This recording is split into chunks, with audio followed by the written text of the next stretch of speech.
the people of Ghana. It is a manifesto promise upon which the people of Ghana voted for us. Every region is going to benefit.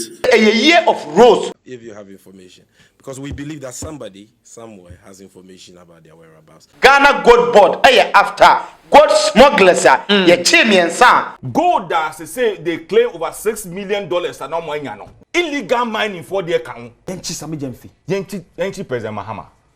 Then Santi, a friend is a minister for lands and forestry.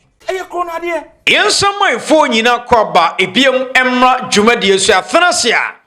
En sama ekoso ewo oman Ghana mu. Yede ni nyina ebre iPhone afi no. Ye di ho nkomo excellency John Dramani Mahama. Mampani di hihye bebre ena agu akwam se da be ya oman Ghana.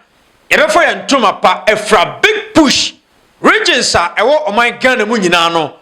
Mampani di atodwa se ye ba be ye akwan ahodo road ye ba be ye ni nyina na ense no beto dwa no ene gisam abepiem ewo oman Ghana quick one ye be ram na ye di ho nkomo mampani di nsem bebre ena atodwa ene ochi no Gold Board ene Sammy Gyamfi enkomo bebre so ene fi ho e basisi ameno kasei wo mo chimpanimfo bi a enka wo mo smuggle good e de akopiem ewo amanone ene ochi nso no omasa de mpanimfo bi dia ba betudwa wo mo da Gold Board wo mo wanted list so nti wo betimi ate sam mpanimfo ya bai ye tamsika twetwe die e de ama sanse wo mo dwumadi a ko wo mo di e de gold asmogo akopiem ewo amanone no entwa ye ba quick one ye ne kan kopiem na e this video emra His Excellency John Dramani Mahama e di nkomo bebre enkomo na chi no eni jaba be piem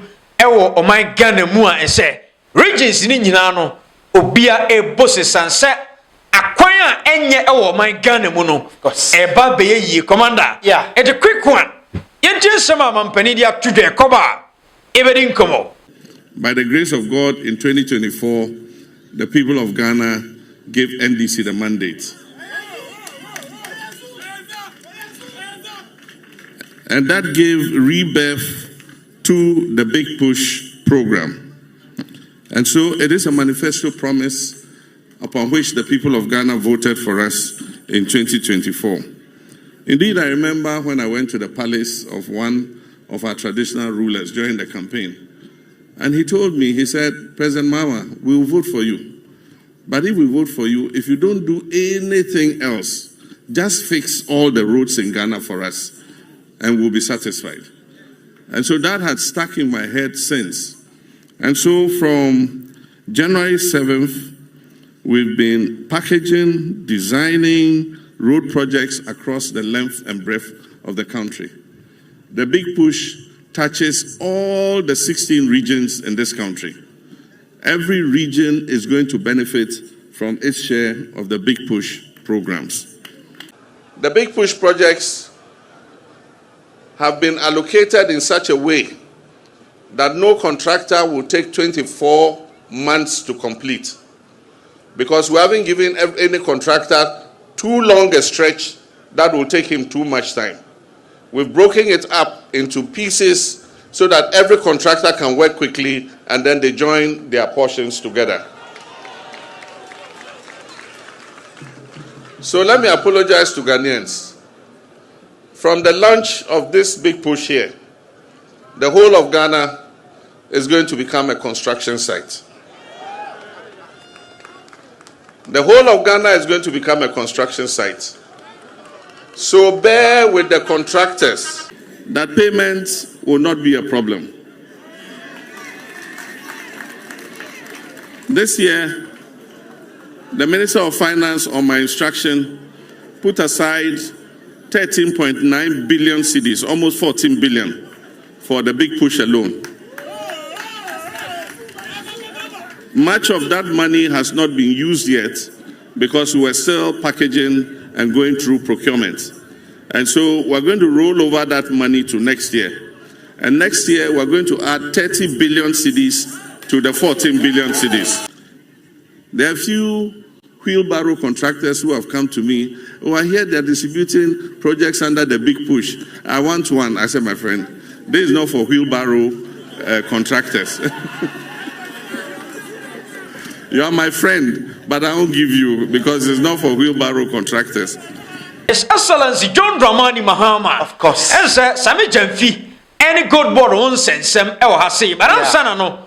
And some of my penny the ababa today. Okay. And the energy some abe PM ewo o my Ghana because ya kwaya na enyano. Mampeni shamia ye ni nyina dia na energy some to quick one. Iye ni hun komoi. Well, the right time I mean was in the first place, but ansan ye bedi hun komo no. We dey eyekitwa bin kaibo.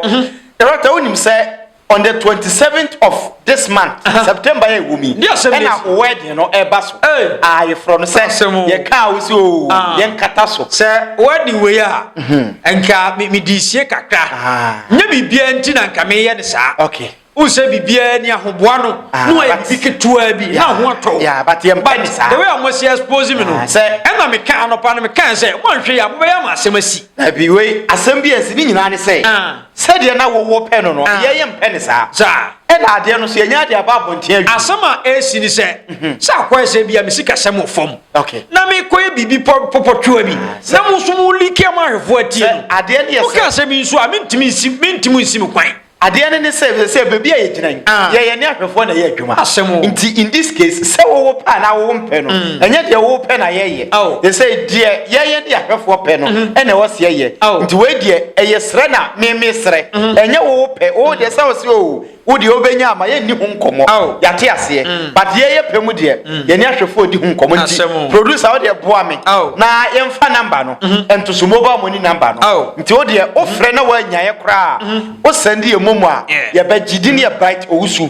Little contribution bia we de ye maame mo ne papa mwana ye pe. Mr. the bright ade o se nka onka but ye momu de ye be gi nti ye gi a na ye ba bia o se de to no na e de atona bibia ye kama nti we de adesere de mobile money number ne da so bright owusu. Aha ye gi ya em se e da no so a ye be kwa kwhye mo animunyam se de ye abigide ne ye koba ye be sa ba hanaja ye ba be dama o de no so ye be di hu nkomo achi but yenko His Excellency John Dramani Mahama so na ba fa sa kwan so na me maame ne papa mu a kese wo mu frɛ me kromani age o te ase tom so jiwe na fa to nsuo bi na da no gura fa serve mahwefo ne wo mu mbeba se wo mu abrochire wo mu ntimi ma na so wo mu ma me we na me dia to nsuo bi ti nyame hia wo de ma ade ne ye frɛ kura ne se awofo bi abenya ne banyini a e wo se oware na oware kwan pa so opɛ yere papa ware se de be ya da chiwa awofo ni nipa a o ma chinsai nti eno an yegusu okay but quick one iye ni nsemi hu nkomo e well the writer ma mention nkomo na simfan free big push program no se washa the writer Ghana ya kwan e one major problem nti in the year 2022-2023 and now to declare say a year of rose a akwan afi nti ye twa afiri wie ya Ghana fo hu akwan baby and akwan papa bi a waye no na Ghana for sure say omu hwinwi na omu the pressure ebeto aban so enti mampani John Dramani Mahama eba ye no say wa launch ade be for no big push na big push program ni nyina ne say aban na twasika to ho a ye de eba ba ye akwan Ghana every region bia no ye the big push can be beko ho akwa ye akwan nti God been so good na mampani asase de aso ebu perform a contractors asase kokwan so a omo mu enough money a contractors be hia na omo de aye adwuma na eba say ya in the long run no me amete ha wo the brighter wa ha ene ya hwafo mo hwe ye ne ya busuafo ye ene kwan we ebe benefit here in the first place what road accidents for so many years ni ekunipa bebrebe a ye nyina ye gidi ye say obi hompo a na nka ne nkwa oni wie ye but road accident e de ne ko enye nyina ye mistakes e foda e kwan na enye no e ka ho bi ene nkrofo bi ewu aside that enuane ni product a e wo se ye transport every baby a ye nya no e de konkra kesem no na e ho akwa ye den e de amaye nti se sika wo ho na aban se oyi sika e de road infrastructure no de ye kwan we nyina e be sa aboama enie me wo se ye transfer e de fi kroba akum e kwa nkra kese mu no e be a bit easy na say o chese planting for food and jobs yi na say me fa say no kwa de kufu adom na de ba anya adwuma enkuko nkichinkiti project ya ye ba be of course tomato factory ya his excellency John Dramani Mahama say wakwa ko bie wa Asante Achimnof na ntosi akuafo no bedo ho no ya de ni nyina bana ya ba ye ni ye no of course ni nyina no say ya kwan no a ya mmere sa ya kwan na very easy say e kwan ni ho a sa ni man ye transport no na very difficult say ya be transport road accident so very high it is say transport a e right na say e kwan ni ya e cut cost even transportation fee ye twa no e beba from baby to say Western North of course Western North for mekane say wo mo boa o man Ghana pa but wo mo kwan nyina nye right the saddest aspect of regional Okano akwan say emphasis Western North any Western region me combine the right as Ghana your resources no most of it honey free region bia won contribution there but Western North region any Western region omo contribution omo de buy no very higher we free ma enye but sawasha akwan Ghana hameka say these are the two regions oma kwan enye kra into with a big push project ya mampani akofota regional wakwa twa asom anase ode aso akobọ forma wa hyase adwuma no the right ebe ko other regions nyina na de man komoni edeni afa na maduru me point ankasa mampani say akwan na ye no ye pese ye de ma local contractors ya oma establish o mpa enim se local contractor we de our track records onimadwuma in the long run no Ghana fo a oma biebie nyuma o Ghana ha no sika ne beba begu o mugotom because contractor ne Ghana ni the workers nyina ye Ghana fo company a obeto na bo ene na hwea se bi na tie ne cement ni nyina firi no omo nyina ye Ghanaian companies nti sika ne betena ha the writer ye here foreign company ene ya manadwuma aside that mampani say wadi nka ye nhyehyeye a yadi ye local currency cedi no ena etua every contractor ka nti ebasa it is helping yen currency to be stable but the man asem no finance sector eye deni right with a big push project akwan no say wahwa normally ye kwan a contractor ba ko ne de man from Accra to Kumasi 4 years no si ho o si ho ontimi wie but mampani say within 2 years also wie kwan contractors ni nyina wo nyina mu wie kwan mo nti wahwa na obi beka say mampani ye pe kwan ni tem nti ye no kre say o se 2 years a ebe boaye because obi ye pentem ye ntumi delay ye use kwan no na da bia ho kire ye but na man for question on babisa ne say ye pe ni ntemi omon koye sapitie bi omon koye e kwan 2x4 bi nto but mampani atena sa dwene ho say okay say ye kwan 1,000 kilometers na say wo contract na say for 2 years ye untumi dia ene ye nchem 5 na informa 5 contractors nti wahwa e kwan mampani dia sokobo form nne no in the voter region no 7 different contractors ene wachema mom nti obia obebia oye ne dia akosi nti say wo dia ye 50 kilometers ya it is assumed say within 2 years no e was uwie na o hand over e mo man no the right when you can say mampani no sabi onimadwuma na de ama asem no mampani wawie ne ka onimadwuma bro so say say onim ade bi ho wo honim de a ana say oni honim de a pe wo bi o wo honim de na fa sha ne sa Kwame Agoza road minister the right oye road engineer oye kwan enti onim sa de adwuma ne sitie ena mampani man road minister na mampani na transaka ten say e kwan ye pen ntem nti bede na ye wie ntem right obi a onim adwuma no e very easy say ya no betro but attach ya lawyer ni na kwan road minister e bede na wo say ene kwan ye nchicham na ye mfa different faces emma different contractors na omunwie on time emfa me right da bia kan semo ya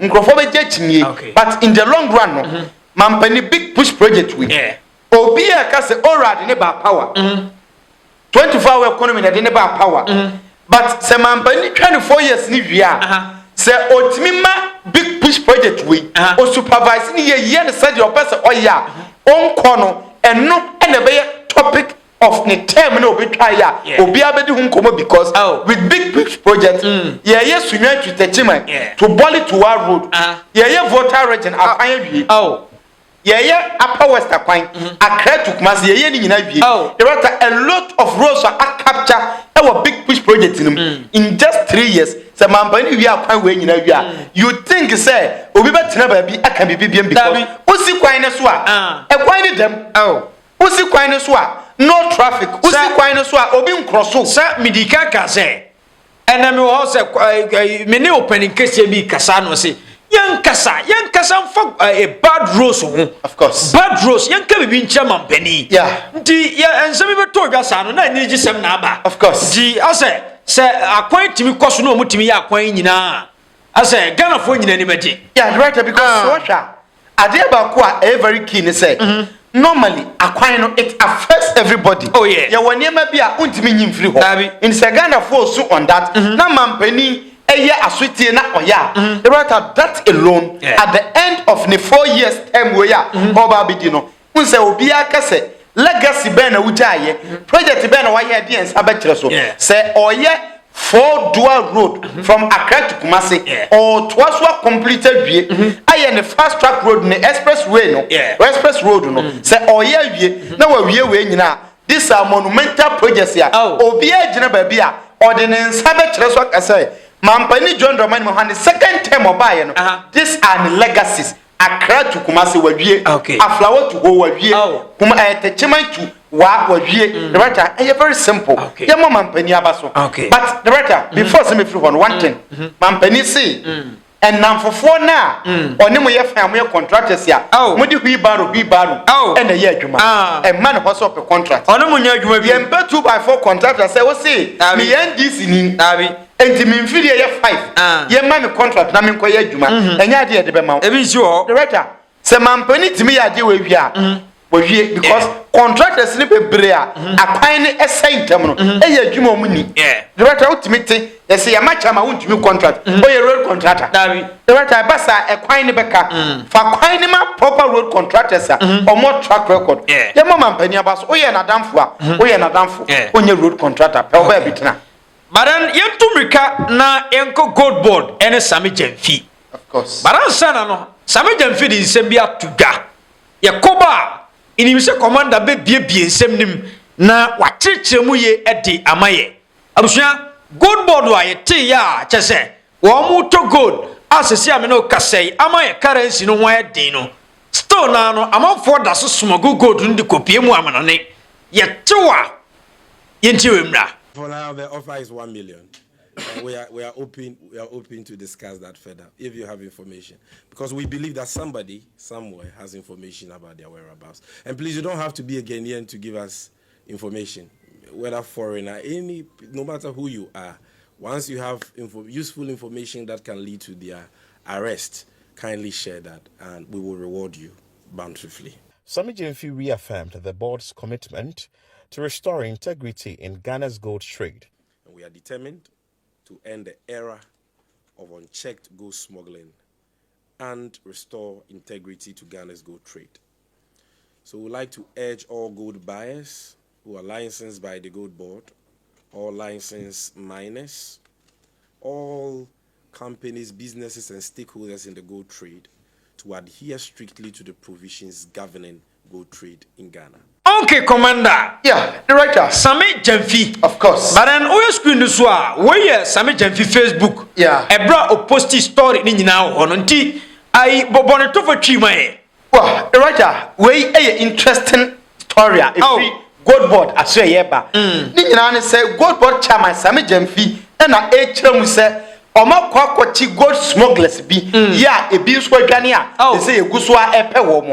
Na according to Sammy Gyamfi no gold wo ma track omo smuggle no over 100 million Ghana cedis na eno achi eno omo chi ni patre a omo de omo ko gina court e wa Accra but 3 no after omo no 4 bi de omo de omo ho akawura ya say ya di sika ato omo so say wo a obaboa me enye nipa ba ku bi a che no ya be ma 1 million Ghana cedis en kan sika ne 10 billion na afio da hwe wo hafa nti say de Ghana Gold Board after gold smugglers ya chi miensa 4 edom ho akawura na director according to Sammy Gyamfi was saying omo kopie e wotakwa in the western region and a companies mienu ya yefra ba ko Rafmo Gold Limited and other one Benak Enterprise omo and a gold dealers ya omo smuggle gold no any omo edili na omo na omo hye omo se a omudi omu togo do mu bia na oma smuggle e de kwa se said ye seize omu license ya omu ntimi nto adwuma so e na ye che omu a omu ye involve se said ye court any omu ba bedi but for ne de as it stands you go so pay wo ye hwe omu of course nti wa obetimi anya sa gold smugglers yi di aba no ye tamsika twetwe de amount because ocho omu de ba ye benya gold no of course gold no omo smuggle no ye aban ne beji gold ni nyina of course no apone ho ketua bi di amount ane we de obi ani bebre ye ba hwe omu ba who said ya ye ne say ansan ye be ka kire se nipa ba ko bia unya ne ba ye be ma 1 million Ghana cedis which is 10 billion old Ghana cedis no na ka kire sika dodo a e wo wo gold dodo e wo wo mu e na ye mechanic clear kire obi ase se ubedi gold hu dwa age se one oye Ghana ni nti se onye Ghana ni na opese odi gold hu dwa ko hu Ghana ni na fa usika ma no na onje license na so onje license wi a na wo to gold na wakoto ama gold board but we die omo say omo na ato omo gold nti omo de smuggle free Ghana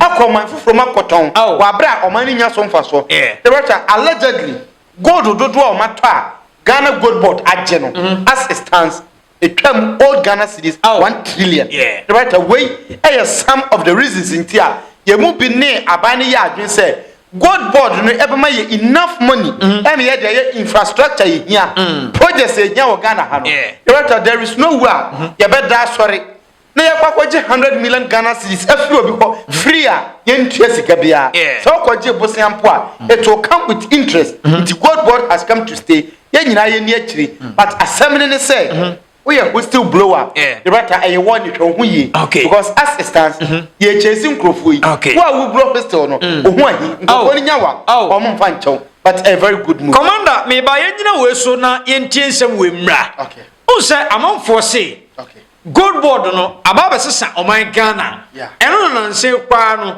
e ma dollar iba from e ma sidi ni nya ahode gold board Sammy Gyamfi ye wonders e wo oman Ghana mu. But what is a man for Casse? Sa gold board a galam say for and omutu to gold no efi ho. Open in case ye bia kasa. Fanso MPP ni abusia ye kotiemra ne koba ebedi hu nkomo. Utokro no ade a. Okay. Ye chiu. We are kromfo. We are kromfo. So utokro no ade. We could them 10 years last year. Inti say meme ko wia phone we. Na me ton ema na uto a. Meme dem nye kromfo nipa otoma na ye kromfo. Da bi say me toma me ko wia me ye kromfo fashion obi na me toma wa what tokro na there ana me boa nipa kra tokro ni kona okay you so umpa kwa me atokro na there nti etumi ti kwa me oh yeah me say last week ko dem 10 years okay say yes adia na yes galamsey enye na illegal mining illegal just say enye ana me boa yeah na say omampeni enam Sammy Gyamfi na onam eye friend say amakofi bu aso eni omampeni so a na say chi sankofo no oh how because omo tokro na de yenchi Sammy Gyamfi yenchi President Mahama then sanchi eye friend say Minister for Lands and Forestry oh na de be na ka because eye krona de be no moto president Asia Central for yeah asem be no ka kire dem o say he admitted say it's a fact say gold as they say they claim over $6 million and no money no illegal mining for their can or admitted e mani can say omo beto sa go illegal mining for there no a chain say a ho be den foreigners say den e di beko ntenye kona den na omato no entina yenchi yes because it's illegal yenchi Sammy Gyamfi yenchi Lands Minister yenchi President yes it's based on what he said say nyomato so far na omudi hwa mu ho a omu ka say $1 na aba from me ene president Mahama who said it is not about the gold any longer but it was rather the Bank of Ghana. And now omudi eden omudi bibi ehihiem and am Bank of Ghana so I withdraw in and say $1 no so I call for no. Now the president himself is telling us say the gold that omo no and I stand to be corrected. But if I hear him correctly or say nyoma todo every illegal miners no enchen na if it happens say say no air bro musika ye change say foreigners no ebeden edi gold na ebeden ebeko so e ko na de okay commander Yeah, the writer. answer na over starting on point of correction Okay. nti me de say odeba o say I stand to be corrected. Okay. But to me, the enen keni say okasa asem no wom. Okay. So okan say gold na gold board atoto no. Yeah. Small galamsey for Yeah. illegal miners. Okay. Mampanin kan hwe. Wow. His Excellency John Dramani Mahama on kan hwe. Yeah. Enti mesre se man kan asem no sa asem no ntoma mampani so. The writer. Eno de mesre no. Onim bibi. Ah. The man ne ho kra enwanwane say. Ye won crofobia omutu gold bi. Omo ye ankrankra omu ni sika. Oni forest reserve. Yeah. Oni nsuo ho. San crofo ne pamo manase mpamo wo. Ye mpamo. Enti se me yankrankra. Yeah. Minni nsuo ho ba bia mitu no e ya allowed. Ye hu se soldier fo atwamu eton crofo ba bia say e ho nye forest e ho nye nsuo ho. They leave them. Nti o gold ni wi a sika no on fine on gold no fine den. Ana obeba ho. Okay. Illegal miners no. Yeah. Say eye ensuom. Any forest him. Yeah. Any asemo nko. Of course. But ye omo ye adwuma wa asase person so ana meboa. The right. Nti wa hwa small scale miners association no omo mutu gold nkete no. Yeah. Omo kuokura kohia aban ni minister na omo ni omo di nkomo say recently task force of one back omo ha wo mo ebi mpo ho a omo ni nsuo ho but task force no kwa ha wo mo kakra nti omo ni mampani nkasa but in this case or see ye to gold no every illegal miners for ho na me bisa say anytime bia gold board chairman Sammy Gyamfi abekasa no go ka gold do ya to no gold no mo to free him wacha mutu or see ye were large scale mining ye big mining companies no any was small scale mining na obasha na do issue a lot of licenses no the water anti small scale miners no omo ho na gold board eto gold ni free illegal mine and put to gold wa on timi for gold no enko gold board nkoto because gold board say wow beton gold bia no I just say gold board am our license illegal miner onye small scale miner our license or the gold board akoton gold but I told them bia any politics in change answer na gold board ebe sha sa to gold no omo din kan e bia o mapono to ho say obi a opese udi gold hu dwa bia no bra na be krata nti obi a owo krata bia no onye illegal miner obi a wokrata odi to gold bia no onye illegal gold trader and I say onye gold business ye illegal it is a gold board to gold on crofo a small scale mining companies any small scale enterprises omo license say omo di gold hu dan omo ne to gold from ho ntade ntina ba be ka kire say sadia omo to krono de ne free that politics asem e be man crofo bi ayo ma dwene se ba bi na omo dwene se moa sorry for that word no program ya na utwie NDC for ho of course our kasa is Excellency John Dramani Mahama an kasa asem no se obe declare state of emergency and as Akufo-Addo declare state of emergency but Sammy Gyamfi mo any NDC for ni bi kan utwie omo ho of course and obi friend was na me fi say asemo ya bias o masemo kan okra sa mo asa the way amusi ya modwuma no ma hu se mo kan okra pa ati se ma papa yi kan no antro no otwa right ya ma hu me twantro because gold board adwuma omu yi na so be gina be kase gold board talk on it yengu gold board ana right a gold board within a very short time in the history of Ghana yengu bi da say afi gold wa se bi ya ton not even large scale gold or maton within a year. Entimin Rudeyaton in just 8 months in 2024.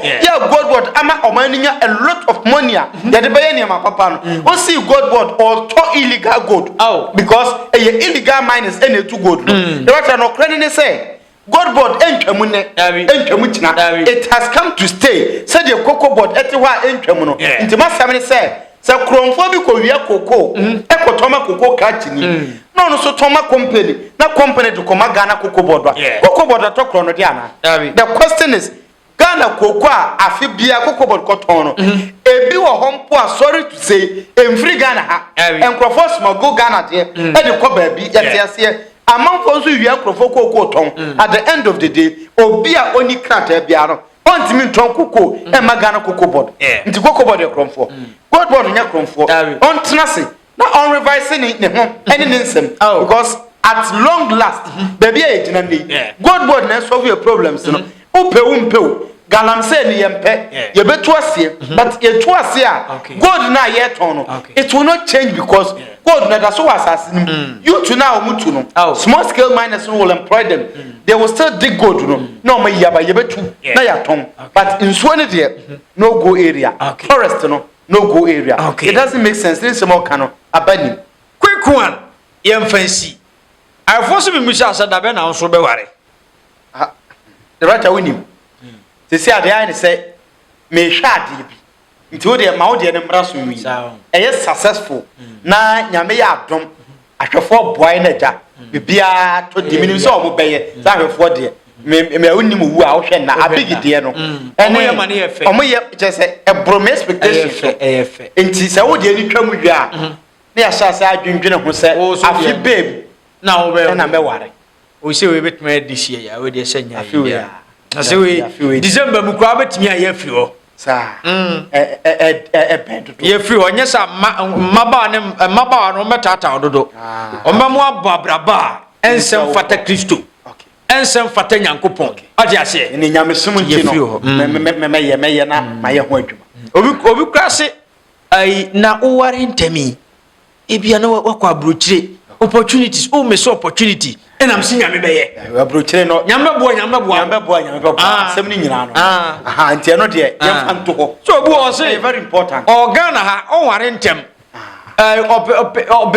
bre no okodura brochire a na bi opportunity bi ho a onya brewa bi a enam si dabi ubetima tena Ghana heya nyame kaso obema osikani bi obema bi okasa obekwa brochi a ubekọ se we yes ampo a na che se o your opportunity o de wafu ne nam o de wadwen ne bema nyesa esa se obi se mema ni bi nam so bema so kwa ware pa ye nya ne sa keye de ba ye nya ne sa aha bema de wo ba wiase a ma wani mmere wa ye wadwuma ne bre didi right about before say be kono we the last one number no Edinia bright also wo the producer fato so bright maka so right the last time abigide no ye papa baako one ye maame baako mo freya no mo boso mo kra o man tin ntem so mo benya anka all plan ya ware no no ma bona mane ko mbeteki in charge bia ko mbeteki what you say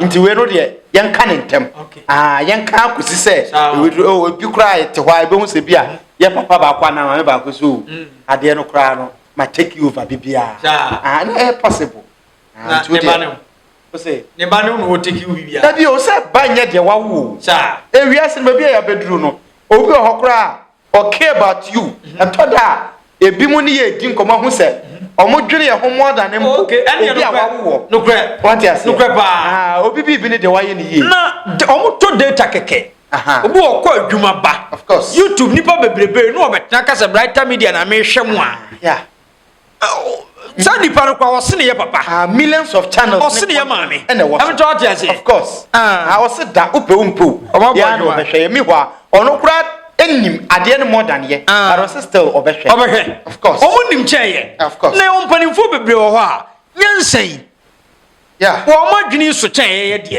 enso omo hwe yeah ati ase tie be do ma se yemfansi ye ko ebe sa ba biem arfo akra mu nyina